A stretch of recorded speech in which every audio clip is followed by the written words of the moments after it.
আপনারা দেখছেন একুশে টেলিভিশন।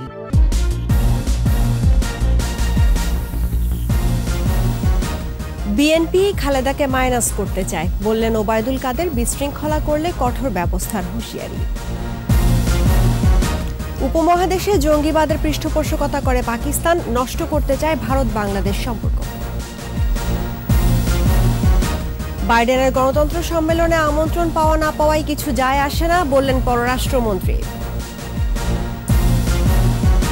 শিক্ষার্থীদের জন্য বিআরটিসির বাস ভাড়া অর্ধেক, 1 ডিসেম্বর থেকে কার্যকর। লিটনের সেঞ্চুরিতে পাকিস্তানের বিপক্ষে প্রথম দিনটা বাংলাদেশের, মুশফিকও এগোচ্ছেন শতকের পথে।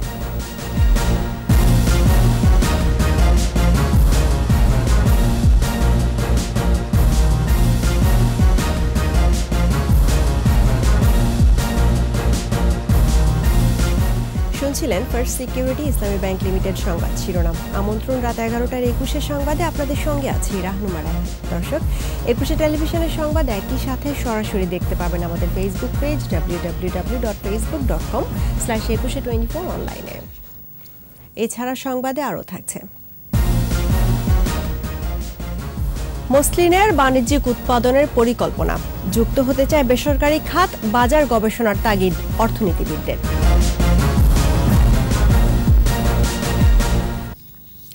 খালেদা জিয়াকে মাইনাস করতে বিএনপি স্লো পয়জনিং করতে পারে বলে মন্তব্য করেছেন আওয়ামী লীগ সাধারণ সম্পাদক ওবায়দুল কাদের। বিকেলে সম্পাদক মণ্ডলীর সভার আগে সংবাদ সম্মেলনে তিনি বলেন, বিএনপি চেয়ারপারসনের কিছু হলে দলটির নেতারাই দায়ী থাকবেন। এ নিয়ে দেশে অস্থিতিশীলতা সৃষ্টি করলে তার বিরুদ্ধে নেতাকর্মীদের সতর্ক থাকতে প্রধানমন্ত্রীর নির্দেশ দিয়েছেন বলেও জানান আওয়ামী লীগ সাধারণ সম্পাদক। রিপোর্টে আরও জানাচ্ছেন রিয়াজ সুমন। রাজধানীর বঙ্গবন্ধু অ্যাভিনিউয়ে আওয়ামী লীগের সম্পাদক মণ্ডলীর সভা, যোগ দেন সাধারণ সম্পাদক ওবায়দুল কাদের সহ সিনিয়র নেতারা। আজকের এই সম্পাদক মণ্ডলীর বিশেষ সভার শুরুতে সাংবাদিকদের ব্রিফিং করেন আওয়ামী লীগ সাধারণ সম্পাদক। সরকার খালেদা জিয়াকে স্লো পয়জনিং করেছে বলে বিএনপি মহাসচিব যে অভিযোগ করেছেন তার জবাব দেন ওবায়দুল কাদের। তার ব্যক্তিগত পছন্দের চিকিৎসকরাই তাকে চিকিৎসা করাচ্ছেন। তার আশেপাশের লোকেরা হচ্ছেন বিএনপির লোকেরা, তার পরিবারের লোকেরা।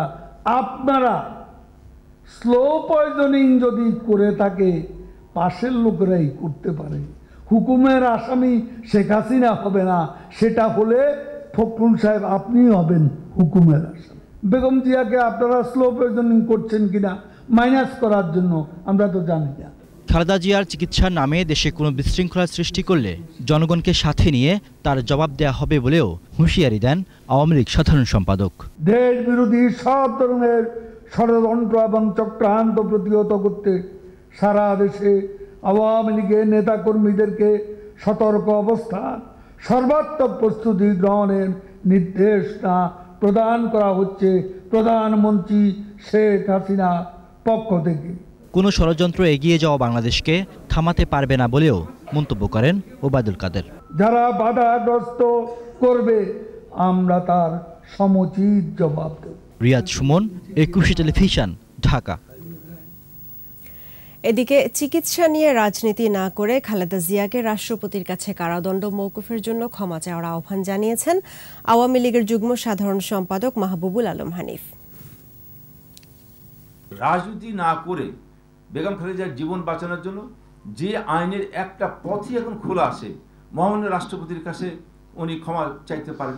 ক্ষমা চাইলেই তো সেখান থেকে তার মঞ্জুর হলে, মহামান্য রাষ্ট্রপতি ক্ষমা করলে উনি তার দণ্ড মওকুফ হয়ে যায়, তখন উনি স্বাধীনভাবে যে কোনো জায়গায় যেতে পারেন। তা আজকে বেগম খালেদার চিকিৎসাটা বড়, তার জীবনটা বড়, নাকি আপনাদের রাজনীতি স্ট্যান্ডবাজিটা বড়? বিএনপি তো আজকে তার রাজনীতি স্ট্যান্ডবাজি করে যাচ্ছে। উপমহাদেশের একমাত্র দেশ পাকিস্তান, যারা জঙ্গিবাদের পৃষ্ঠপোষকতা করে এবং ভারত বাংলাদেশ বন্ধুত্ব নষ্ট করার ষড়যন্ত্রে লিপ্ত। কোনো ধর্মে জঙ্গিবাদ ও মানুষকে হত্যা সমর্থন না করলেও শুধু রাজনৈতিক ফায়দা হাসিল করতেই নানান আদর্শ তৈরির খেলা চলে। মুম্বাই সন্ত্রাসী হামলার 13তম বার্ষিকীর শিরোনামে আলোচনায় এসব কথাই বলেন বিশিষ্টজনেরা। রিপোর্টে বাকিটা জানাচ্ছেন মোহাম্মদ নূর নবী। মুম্বাইয়ের হোটেল তাজে 2008 সালে হামলা করে পাকিস্তান ভিত্তিক জঙ্গি সংগঠন লস্কর-ই-তৈয়বা। বিভৎস এই হামলায় ২২ দেশের ৩ শতাধিক মানুষ আহত আর নিহত ১৭৫ জন। হামলাটির নিয়ন্ত্রণ কেন্দ্র ছিল পাকিস্তানের করাচি আর মাস্টারমাইন্ড ISI। শুধু ভারতের নয়, এদেশেও হোলি আর্টিজান রেস্তোরাঁ, শোলাকিয়া ঈদগাহ, রমনার বটমূল ধর্মীয় প্রতিষ্ঠানে হামলার ঘটনা ঘটেছে। ধর্মকে পুঁজি করে মানুষকে ভয় দেখিয়ে স্বার্থ হাসিল, সেটার প্রধান কুশীলব দেশ Pakistan. This was a trained commando style operation launched, and now evidence shows they were trained by military people. There is a connection therefore between what happened in 1971, what happened in 2004 in the attacks on the Awami League here, what happened at the Poila Boishak in April 2001. Pakistan is also bent to destroy Bangladesh friendship with India, which is written in blood, which can never be damaged. The fact that Pakistan is still busy in exporting terrorism in the whole region. ধর্মকে মানুষের বিরুদ্ধে হাতিয়ার করা হচ্ছে এমনই মত অনেকেরই। রাজনৈতিক স্বার্থে, ভূ রাজনৈতিক স্বার্থে এটা তৈরি করে এই জঙ্গিবাদ ছড়াচ্ছে। তাতে আক্রান্ত হচ্ছে ভারত, আক্রান্ত হচ্ছে বাংলাদেশ। এই জঙ্গিদের রাজনীতি যতদিন থাকবে ততদিন কিন্তু আমরা আমাদের জাতীয় নিরাপত্তা, দক্ষিণ এশিয়ার আঞ্চলিক নিরাপত্তা কিংবা বিশ্ব নিরাপত্তা আমরা নিশ্চিত করতে পারবো না। মুম্বাইয়ের তাজ হোটেলের হামলা কোনো সাধারণ জঙ্গি তৎপরতা ছিল না, ছিল প্রশিক্ষিত বাহিনী দিয়ে রাষ্ট্রের বিরুদ্ধে রাষ্ট্রের হামলা। এখনও থেমে নেই পাকিস্তান, নষ্ট করতে চায় ভারত বাংলাদেশের সম্পর্ক ও বন্ধুত্বকে। এই সন্ত্রাসীরা স্টেট স্পন্সর্ড, ISI স্পন্সর্ড সন্ত্রাসীরা চেষ্টা করছে যে বাংলাদেশকে যদি কঠিন অবস্থায় আনে তাহলে কিভাবে নেইবারিং কান্ট্রিজগুলোকে এফেক্টেড করা যায়। পাকিস্তানের প্রত্যক্ষ মদদে আমাদের দেশে এবং ভারতে আসে অবৈধ অস্ত্র, অর্থ, গভীর জঙ্গল ও প্রত্যন্ত অঞ্চলে চলে জঙ্গি প্রশিক্ষণ এবং বোমা তৈরি। ঘাপটি মেরে থাকা ৭১-এর পরাজিত শক্তি বারংবার জঙ্গিবাদের আস্ফলন দেখায় উল্লেখ করে রোহিঙ্গাদের নিয়ে উৎকণ্ঠা স্বরাষ্ট্রমন্ত্রীর। কাজেই এই প্রবলেমটা যদি শীঘ্রই শেষ না হয় তাহলে হয়তো আমাদের নতুন ডাইমেনশনে জঙ্গির উত্থান হয়েও যেতে পারে। যদিও আমরা সতর্ক রয়েছি। খেলার মাঠে পাকিস্তানের পতাকা উড়ানো সেই ধারাবাহিক ষড়যন্ত্রেরই অংশ। স্বাভাবিক ঘটনা হিসেবে একে চালিয়ে দেবার সুযোগ কম মত আলোচকদের। পাকিস্তান সবসময় আমাদের দেশের। মোহাম্মদ নুরুন নবী, একুশে টেলিভিশন, ঢাকা। পররাষ্ট্রমন্ত্রী ডক্টর AK আব্দুল মোমেন বলেছেন, যুক্তরাষ্ট্র সবসময় নানা ইস্যুতে বিভিন্ন দেশকে চাপে রাখতে চায়। কখনো গণতন্ত্রের কথা বলে, কখনো সুশাসন, আবার কখনো সন্ত্রাসবাদ কিংবা দুর্নীতির কথা বলে। এটা তাদের একটা রাজনীতি। যুক্তরাষ্ট্রের গণতন্ত্র সম্মেলনে আমন্ত্রণ প্রসঙ্গে তিনি বলেন, কে দাওয়াত দিল না দিল তাতে কিছু যায় আসে না। সিলেট বিভাগীয় প্রতিনিধি ওয়েস খসরুর রিপোর্ট, জানাচ্ছেন মাসুম আলিসা। সিলেট ওসমানী আন্তর্জাতিক বিমানবন্দরে নবনির্মিত কার্গো টার্মিনাল পরিদর্শন করেন পররাষ্ট্রমন্ত্রী। পরে কথা বলেন সাংবাদিকদের সাথে। এ সময় উঠে আসে যুক্তরাষ্ট্রের গণতন্ত্র সম্মেলনে বাংলাদেশকে আমন্ত্রণ না জানানোর বিষয়টি। আমেরিকা দেখলেন তো গণতন্ত্রের নমুনা দেখেছেন, সুতরাং আর কারা কারা দাওয়াত দিয়েছে সেটাও দেখতেছেন। এক এক দেশকে আপনার প্রেসারে রাখতে চায়, কখনো গণতন্ত্রের কথা বলে, কখনো গুড গভর্নেন্সের কথা বলে, কখনো টেরোরিজমের কথা বলে, কখনো আপনার এই করাপশনের কথা বলে। সবই তো অনেকগুলো রাজনৈতিক, এগুলো নিয়ে খুব চিন্তার কারণ নেই। আমরা নিজেরা ভালো করতেছি কিনা সেইটাই চিন্তা করেন। পররাষ্ট্রমন্ত্রী বলেন, বাংলাদেশে অনেক বছর ধরে স্থিতিশীল গণতন্ত্র আছে, আর অন্যের ফরমায়েশে গণতন্ত্র হয় না। এদেশের একসময় গণতন্ত্র ছিল না, এদেশের লোকে আবার গণতন্ত্র ফিরিয়ে এনেছে। আর আগামীতে এই গণতন্ত্রকে আরো পরিপক্কতা অর্জনের জন্য আমরাই চেষ্টা করব, অন্য কেউ করতে পারবে না। নির্বাচনে যাতে একটি লোকও মারা না যায় সে বিষয়ে কার্যকর উদ্যোগ নেওয়ার কথাও বলেন পররাষ্ট্রমন্ত্রী। আগামীতে আমাদের দেশে যখন নির্বাচন হয় যাতে একটি লোকও না মারা যায়, সেইটার জন্য আমরা প্রচেষ্টা চালাবো। মাসুম আলিসা, একুশে টেলিভিশন। শিক্ষার্থীদের জন্য দেশে বিআরটিসির বাস ভাড়া 50% কমানো হয়েছে। সড়ক পরিবহন ও সেতুমন্ত্রী ওবায়দুল কাদের জানিয়েছেন, এই সিদ্ধান্ত 1 ডিসেম্বর থেকে কার্যকর হবে। মাহমুদ হাসানের রিপোর্ট। গণপরিবহনে অর্ধেক ভাড়ার দাবিতে কদিন ধরেই আন্দোলন করছে শিক্ষার্থীরা। তাদের অভিযোগ, অর্ধেক ভাড়া দিলে বাস থেকে নামিয়ে দেয়া হচ্ছে, করা হচ্ছে দুর্ব্যবহার। এই অবস্থায় শিক্ষার্থীদের জন্য সারা দেশে বিআরটিসি বাস ভাড়া অর্ধেক দেওয়ার কথা জানালেন সড়ক পরিবহন মন্ত্রী। হাফ পাসের জন্য শিক্ষার্থীদের দাবির প্রেক্ষিতে মাননীয় প্রধানমন্ত্রী সারা দেশে বিআরটিসি বাসে শিক্ষার্থীদের চলাচলের ক্ষেত্রে বাস ভাড়া শতকরা 50% কমানোর সিদ্ধান্তে সম্মতি দিয়েছেন। অর্ধেক ভাড়ায় বিআরটিসি বাসে যাতায়াত করতে শিক্ষার্থীদের জন্য শিক্ষা প্রতিষ্ঠানের ছবিযুক্ত পরিচয়পত্র সাথে রাখতে হবে এবং প্রয়োজনে প্রদর্শন করতে হবে বলেও জানান মন্ত্রী। সকাল 7টা থেকে রাত 8টা পর্যন্ত শিক্ষার্থীগণ বিআরটিসি বাসে চলাচলের ক্ষেত্রে এই কনসেশন সুবিধা পাবেন। তবে শিক্ষা প্রতিষ্ঠান ছুটির দিনে এই কনসেশন প্রযোজ্য হবে না। বর্তমান সরকার জনঘনিষ্ঠ এবং যৌক্তিক দাবিকে সর্বোচ্চ অগ্রাধিকার দেয় বলেও জানান ওবায়দুল কাদের। মাহমুদ হাসান, একুশে টেলিভিশন, ঢাকা। নিচ্ছি সংবাদ বিরতি। যখন ফিরছি তখন অন্যান্য খবরের সঙ্গে আরও থাকবে। পঙ্গু হাসপাতালে ডাক্তারের চেয়ে দালাল বেশি, সেবা নয় ফেসবুকে ব্যস্ত নার্স ওয়ার্ড বয়। আরেক দফা বাড়ল চাল, চিনি, ভোজ্য তেলের দাম, শীতের সবজিতে ফিরছে স্বস্তি।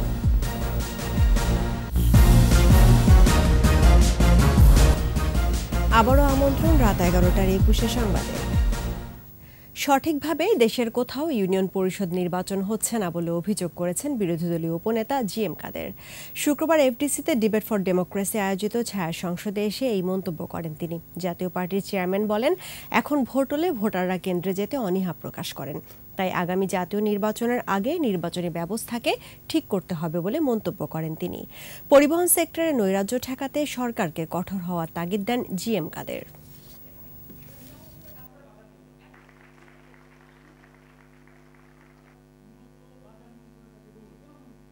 আমরা ইউনিয়ন পরিষদ নির্বাচনগুলিতে যেভাবে দেখছি সেটা কিন্তু সঠিক নির্বাচন হচ্ছে না।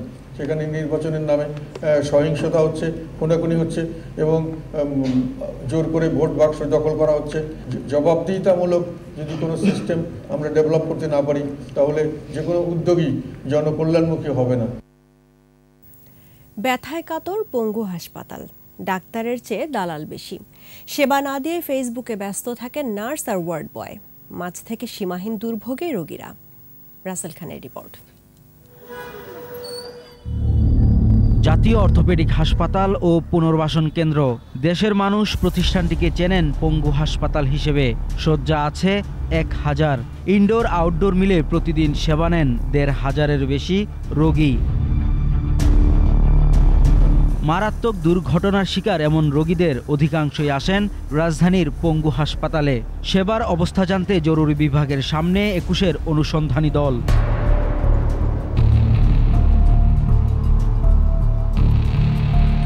ট্রলি থেকে রোগী নামানোর বকশিশ 500। রোগীটাকে নিয়ে যাবেন, একটা ঠেলা গাড়ি তো লাগবে, ঠেলা গাড়িটা আনতে টাকা লাগবে 100 টাকা।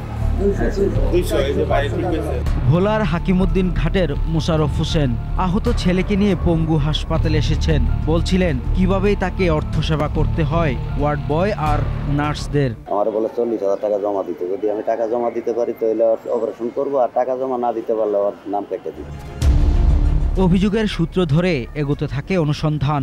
নেই পর্যাপ্ত ডাক্তার, নার্সরা ব্যস্ত ফেসবুকে, রোগীর ড্রেসিংয়ে ব্যস্ত মাস্টার রোলের আয়া, তারও বকশিশ 650 টাকা।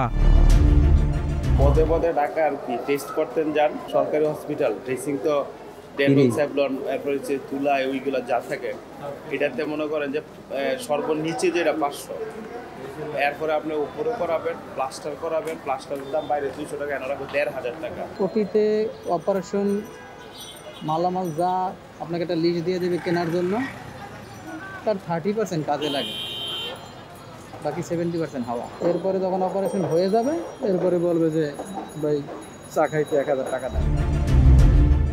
হাসপাতালে আছে অত্যাধুনিক ল্যাব, তারপরও পরীক্ষা নিরীক্ষা করাতে যেতে হয় বাইরের ক্লিনিকে। পরীক্ষা করতে হবে সিটি স্ক্যান, এই জন্য এখানে আসা। ডাক্তার মোটামুটি প্রত্যেকটা রোগীর পিছনে দৈনিক দান 2-3 হাজার টাকা খরচ হয়ে যায় এই সরকারি হাসপাতালে। এক্সরে বলতে পরীক্ষা টরীক্ষা সহ একত্রে নিচ্ছে, তো এই জন্য কোনটা কথা নিচ্ছে সেটা বলতে পারছি। দালালের চক্রটি বেশ বড়, এদেরও আছে বড়বাবু, ছোটবাবু, আর নিয়ন্ত্রণ করে পাইকবাবু নুরুন্নবী আবুল হোসেন, দীপু, আব্দুর রাজ্জাক আর মানিক হোসেন। টার্গেট পঙ্গু হাসপাতাল। এখানকার ভাগানো রোগীর উপর ভরসা করে কলেজ গেট থেকে শ্যামলী পর্যন্ত গড়ে উঠেছে অনেকগুলো হাসপাতাল। হাসপাতালে সমস্যা আছে, অবিলম্বে তা সমাধান করা হবে বললেন পঙ্গু কর্তৃপক্ষ। দালালিগণ তো মারাত্মক আকার ধারণ করেছিল এক সময়, তো ওদের অনেক তৎপরতা আছে, ওদের অনেক খারাপ অ্যাটিটিউড আছে, কিন্তু সেটা থেকে দেখেন আমরা আমাদের আনসার যখন আসছে আমরা সেই সময় থেকে এগুলো বন্ধ করে দিয়েছি এবং এখন আর কোনো দালাল টালাল নাই। মোটামুটি কোনো রকমের অনৈতিক কাজ না হয় সে ব্যাপারে আমরা সবসময় কথা বলি। কথা আছে পঙ্গু হাসপাতালের দেয়ালও নাকি টাকা খায়, আর এই হাসপাতালটিকে কেন্দ্র করে গড়ে উঠেছে বিভিন্ন চক্র। রোগী ভাগানো, অ্যাম্বুলেন্স সরবরাহ, এমনকি চিকিৎসার সরঞ্জামাদি সরবরাহ থেকে শুরু করে পদে পদে হয়রানির শিকার হতে হয় রোগীদের। আমরা আমাদের অনুসন্ধানী চোখ দিয়ে এসব অনিয়ম আর দুর্নীতির চিত্র তুলে ধরেছি। এসব অনিয়ম আর দুর্নীতি নিয়ন্ত্রণ করতে কাজ করবে আইনশৃঙ্খলা বাহিনী এবং হাসপাতাল কর্তৃপক্ষ। রাজধানীর পঙ্গু হাসপাতাল থেকে রাসেল খান, 21 টেলিভিশন, ঢাকা। আরেক দফা দাম বাড়ল চাল, ভোজ্য তেল ও দেশি চিনির। তবে কিছুটা স্বস্তি ফিরেছে সবজির বাজারে, দাম কমেছে ডিমের। বিস্তারিত জানাচ্ছেন মিনালা দিবা।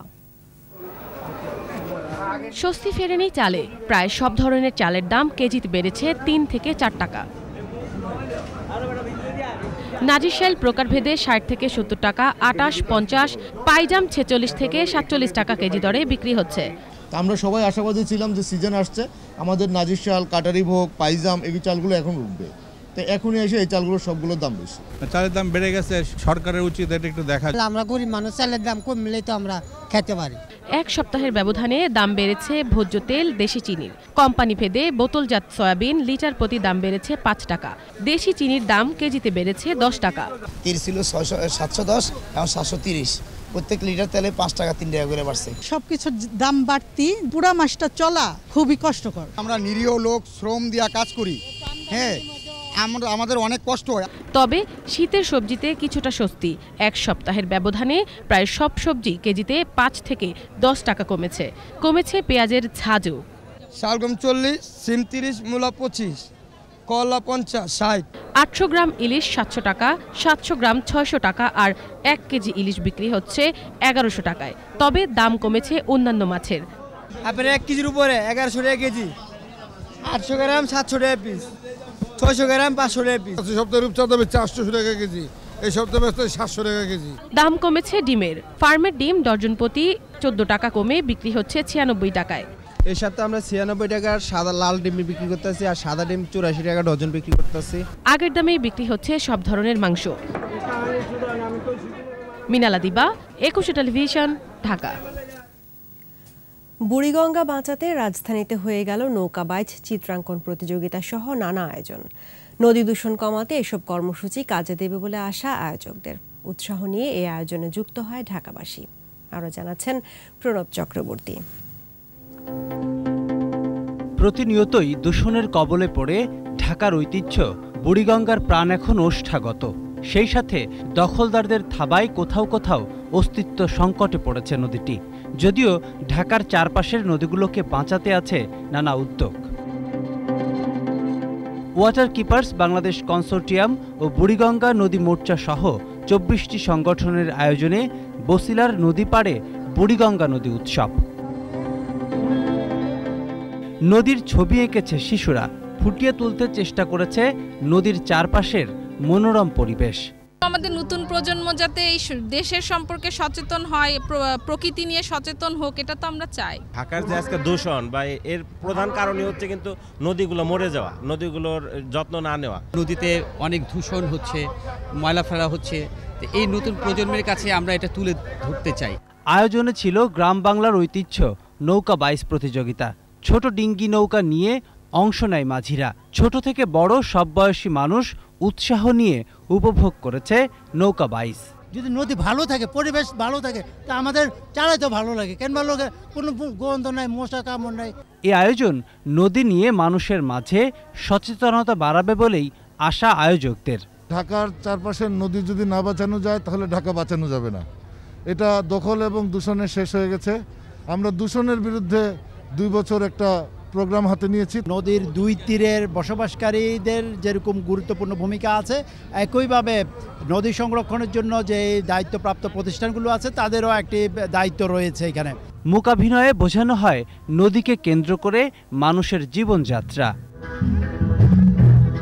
দখল আর দূষণ প্রতিনিয়তই গিলে খাচ্ছে ঢাকা নগরীকে। সেই ক্ষেত্রে নদীকে বাঁচানোর এমন আয়োজন নিশ্চয়ই সচেতন করবে এলাকাবাসীকে।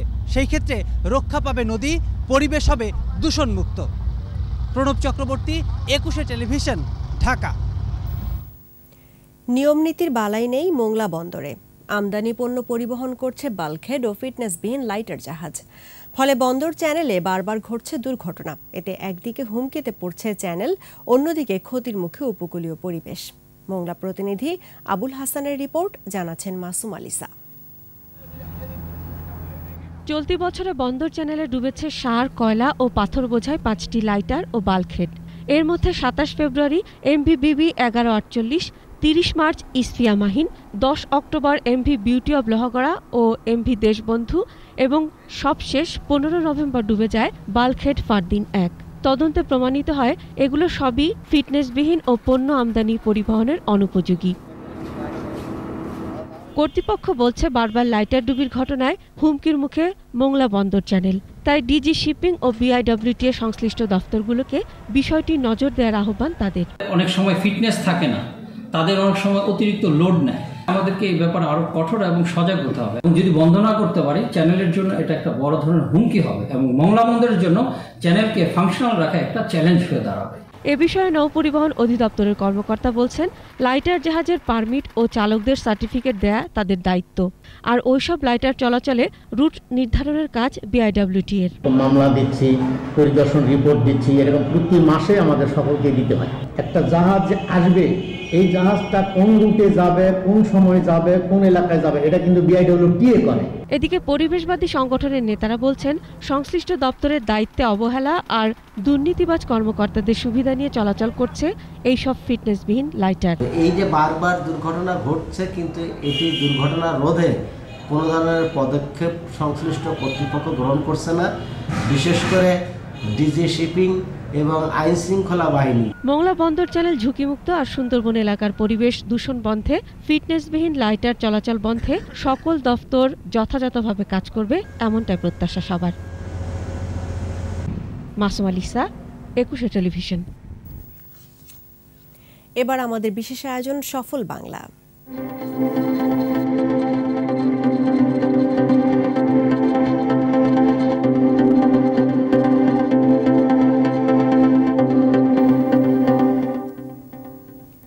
পুনরুদ্ধার হয়েছে মসলিন।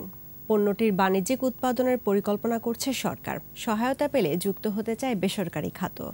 তবে বাণিজ্যিক উৎপাদনে যাওয়ার আগে প্রচারণার পাশাপাশি পণ্যটির বাজার গবেষণা প্রয়োজন বলে মনে করছেন অর্থনীতিবিদরা।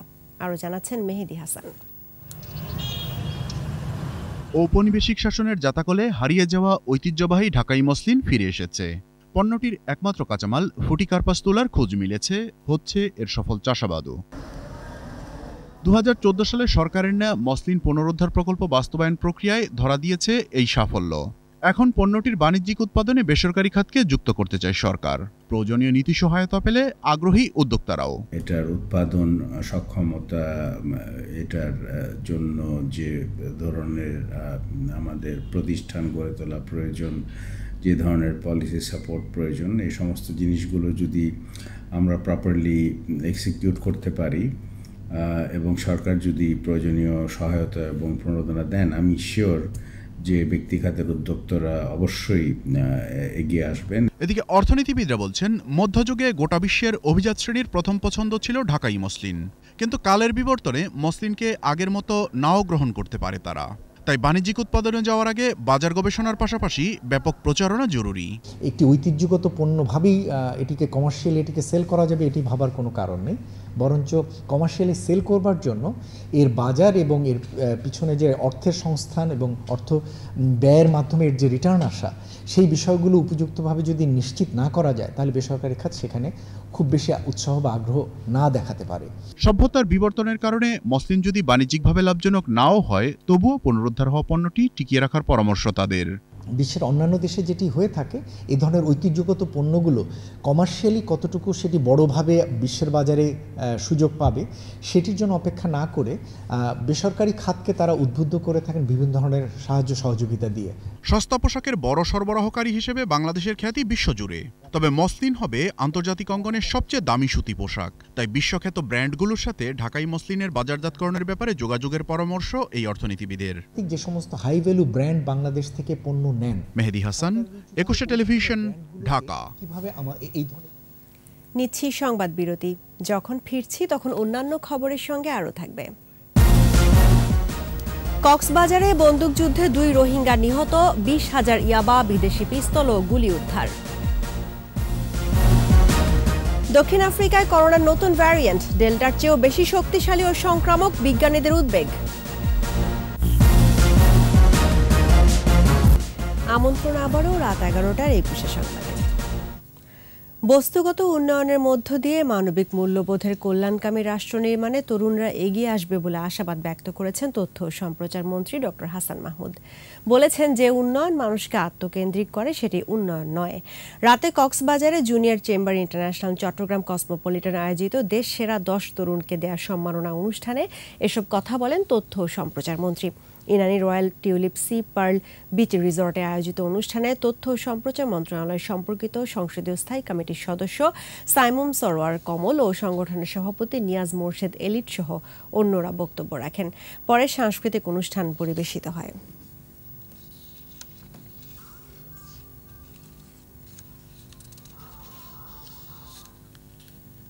কক্সবাজারে বন্দুকযুদ্ধে 2 রোহিঙ্গা নিহত হয়েছে। ঘটনাস্থল থেকে 20,000 ইয়াবা, বিদেশি পিস্তল ও গুলি উদ্ধার করেছে র্যাব। র্যাব জানায়, ডাকাত দল টেকনাফের হিন্নাল ইউনিয়নের দমদমিয়া পাহাড়ে অবস্থান করছে এমন খবরে ভোরে অভিযানে যায় তারা। এই সময় র্যাবের অবস্থান টের পেয়ে ডাকাত দল গুলি চালায়, র্যাবও পাল্টা গুলি চালায়। পরে ঘটনাস্থল থেকে কেফায়েতুল্লাহ ও কোরবান আলীর মৃতদেহ উদ্ধার করা হয়। র্যাবের দাবি, নিহতরা চিহ্নিত ডাকাত ও মাদক কারবারি।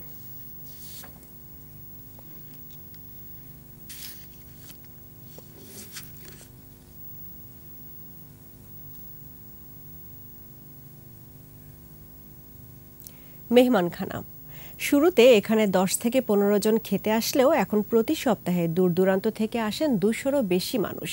প্রথমে ব্যক্তি উদ্যোগে কার্যক্রমটি শুরু হলেও এখন অনেকেই সহযোগিতার আশ্বাস দিচ্ছেন। ঠাকুরগাঁ প্রতিনিধি SM জসিম উদ্দিনের রিপোর্ট, জানাচ্ছেন মাসুম আলিসা। সকাল থেকে রান্নার তোড়জোড়। বড় বড় হাঁড়িতে হচ্ছে কোনোদিন গরুর মাংস, কোনোদিন বা মুরগি, কখনো মাছ। এক থালা ভাত, মাংস আর ডাল, এই দিয়ে পেট ভরে খাবার খেয়ে তৃপ্তির ঠেকুর তোলেন অনাহারী কিছু মানুষ। তারা অপেক্ষায় থাকেন কবে আসবে এই শুক্রবার, আর তারা সেদিন মেহমানখানায় পেট ভরে খাবার খাবেন। এখানে প্রত্যেক শুক্রবারে আমাকে খাওয়াচ্ছে, আমরা খাচ্ছি ভালো। রশিদ বেটা আমাদেরকে যে খাওয়াচ্ছে, এতে লাখ লাখ শুকুর। গোস্ত মাংস এগুলো দিয়ে খাওয়ায়, খুব ভালোই লাগে। দুপুর থেকে মেহমানখানায় আসতে শুরু করেন ভিক্ষুক ও নিম্ন আয়ের অসহায়রা। দোয়া করি যে আমার সাংবাদিক ভাই যেন আরো যেন উচ্চ রঙে যাইতে পারে। ভিক্ষুককে এখানে আনে মেহমানের মতো চেয়ার টেবিলে বসায় খাওয়াচ্ছে। গেল বছরের জুলাই মাসের শেষ শুক্রবার ঠাকুরগাঁয়ের বালিয়াডাঙ্গি বাজারের পাশে ছিন্নমূল মানুষদের জন্য এই মেহমানখানার আয়োজন করেন স্থানীয় সাংবাদিক ও নাট্যকর্মী হারুনুর রশিদ। প্রথমে কয়েকজন হলেও এখন প্রতি শুক্রবার আসেন 200 থেকে 250 জন নিরন্ন মানুষ। এই উদ্যোগকে সাধুবাদ জানিয়ে এগিয়ে এসেছেন কয়েকজন স্বেচ্ছাসেবক। বাবুর্চিও রান্না করছেন বিনামূল্যে। ধনী মানুষটা যদি এগিয়ে আসেন, এনার সহযোগিতা হাত বাড়ায় দেন, তাহলে অনেক এনার জন্য হেল্প হয়। দিন দিন আমাদের এই মেহমানখানার মেহমানের সংখ্যা বাড়তেছে। সাংবাদিক থেকে সাহায্য করছি এবং আমরাও কাজ করে আমরা আনন্দ পাই। সবার সহযোগিতা পেলে এই কার্যক্রম অব্যাহত রাখার আশাবাদ আয়োজকের। এটি শুরুতে নামকরণ ছিল হতভাগা সেন্টার। অনেক ফেসবুক বন্ধু এটার ব্যাপারে দ্বিমত পোষণ করেছিলেন। আমি আরেকটি নাম প্রস্তাব করি যে মেহমানখানা। এই মেহমানখানার ব্যাপারেই অনেক মানুষ এটিকে গ্রহণ করে এবং আমাকে উৎসাহিত করেছে। পাশে থাকার আশ্বাস দিলেন এই কর্মকর্তা। উদ্যোগটা ভালো, এটা চলুক বা চলতে থাকুক। যদি অফিসিয়ালি তারা জানায় এবং কোনো প্রয়োজন হয়, তো আমি আমার পক্ষ থেকে যতটুকু সম্ভব সহযোগিতা করব। আমি এই কাজে সমাজের বিত্তবানদের এগিয়ে আসার আহ্বান স্থানীয়দের। মাসুয়া লিসা, একুশে টেলিভিশন। সংবাদের এই পর্যায়ে সোশ্যাল ইসলামী ব্যাংক লিমিটেড বাণিজ্য সংবাদ।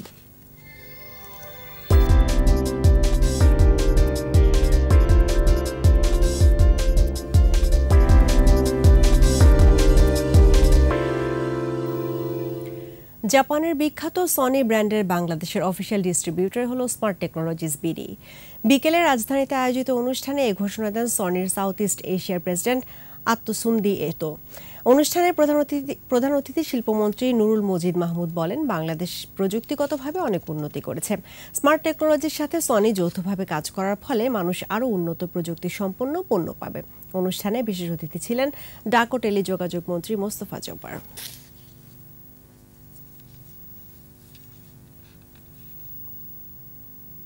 এবার সংস্কৃতি সংবাদ।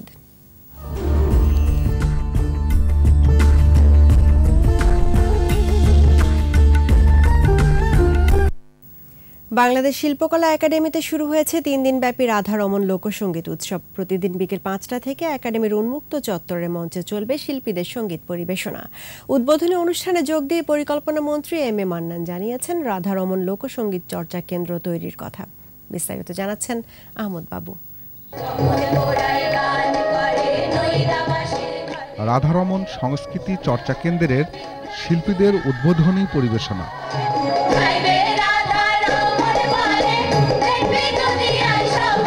পরে উৎসবের উদ্বোধন করেন জনপ্রিয় লালন সঙ্গীত শিল্পী ফরিদা পারভিন।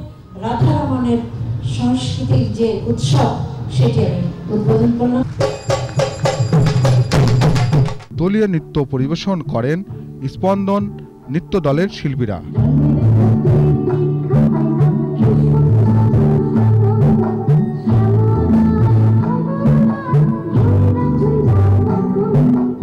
একক লোকসঙ্গীত পরিবেশনার মাধ্যমে দর্শকদের মন জয় করেন কানিজ খন্দকার মিতু।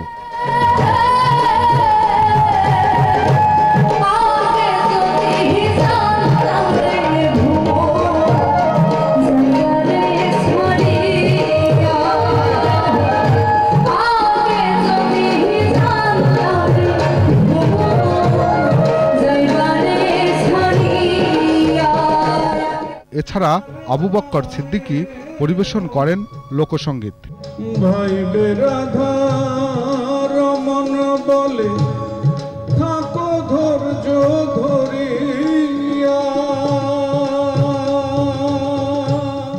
মানুষের মনের ভেতর থেকে অসাম্প্রদায়িক চেতনা জাগিয়ে তোলার আহ্বান জানান পরিকল্পনা মন্ত্রী।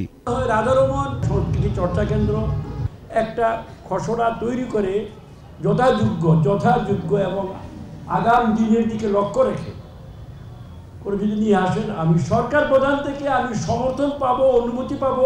রাধারমন সহ সব ধরনের লোকসঙ্গীত চর্চার তাগিদ উঠে আসে বক্তাদের কণ্ঠে। রাধারমন ভক্তের প্রতি আমাদের একটা বিশেষ আনুগত্য।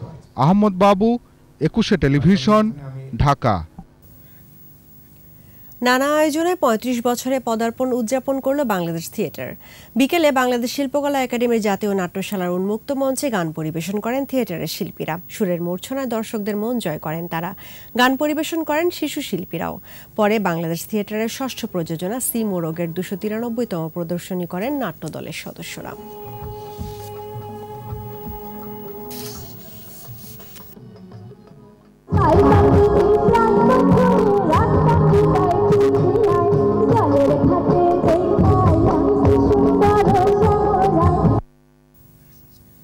আর এরই সঙ্গে শেষ করছি রাত 11টার 21 সংবাদ। তবে যাবার আগে ফার্স্ট সিকিউরিটি ইসলামী ব্যাংক লিমিটেড সংবাদ শিরোনামগুলো জানাবো আরও একবার।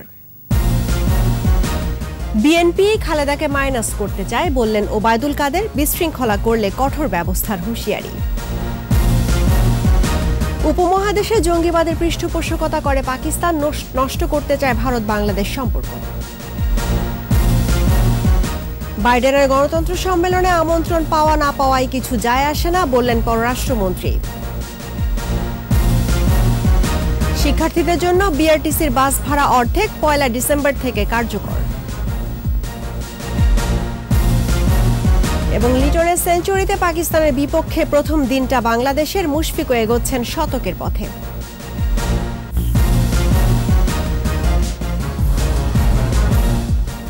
দর্শক, একুশের সর্বশেষ খবর জানতে ডায়াল করুন 2021 নম্বরে আর ভিজিট করুন ekushe-tv.com এই ওয়েবসাইটে। এছাড়া ফেসবুকে লগ ইন করতে পারেন facebook.com/ekushe24 অনলাইনে। এতক্ষণ সঙ্গে থাকার জন্য ধন্যবাদ। আমাদের পরবর্তী সংবাদ রাত 1টায় দেখার আমন্ত্রণ রইল। স্বাস্থ্যবিধি মেনে চলুন, সুস্থ থাকুন, একুশের সঙ্গেই থাকুন।